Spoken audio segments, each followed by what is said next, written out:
Darvozada Eldor Suyunov lekin Azim Ahmedov tepdi va gol! Shoh asar ijro etildi Ahmedovdan.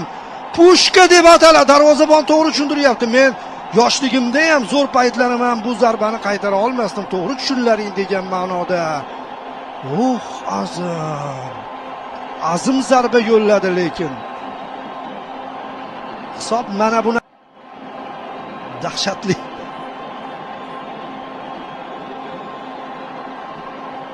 Jamoa sardori mixlab tashladi. Masofa qancha edi o'zi? 30 dan ham ziyodroq edi chamamda.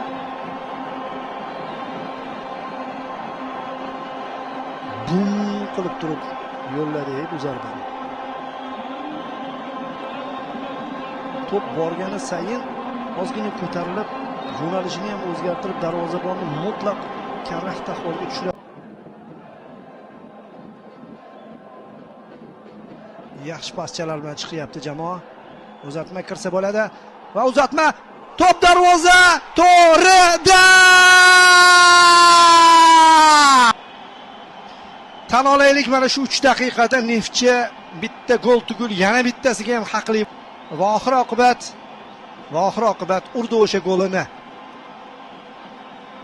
Chapdan boshlandi. O'zi Aliboyev to'pni chayqata keyin hujumni butunlay boshqa yo'nalishda davom ettirishga qaror qildi. Tajriba va paslar bilan juda oson u yerda Boltaboyev ham aktiv, zo'r joyda turgan edi va oxirgi nuqtada Bilol oldingi nuqtaga chiqib ulgurdi.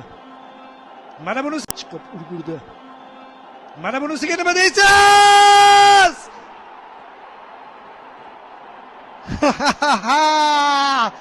Bir daqiqaning o'zida oyoqlar orasidan gol urib javob beryapti.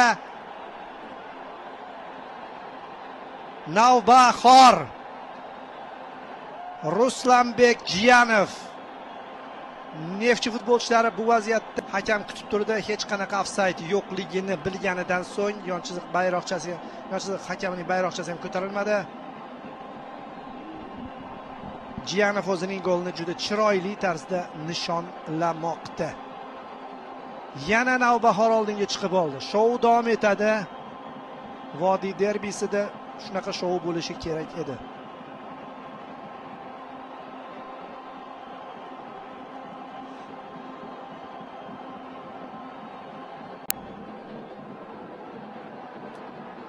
Yaxshi hujumlar tashkil etilyapti va gol! Yorib tashlashdi hujumni do'stlar. Bu kombinatsiya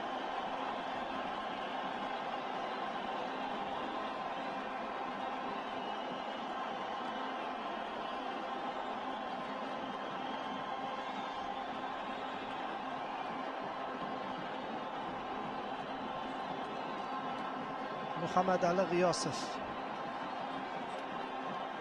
Hop, 2-2.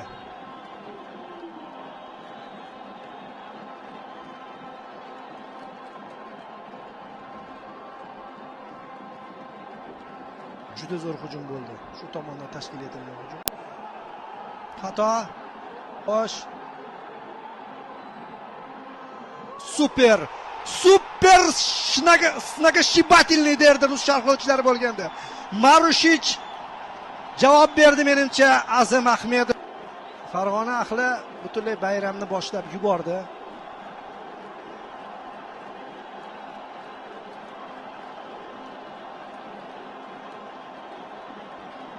3-2 comeback qilyapti. Levchenko qoladi do'stlar. Ovora bo'lmanglar deydi. Navbahor menimcha o'sha markazni olgandan keyin natijani saqlash uchun o'ynab turib o'zi o'sha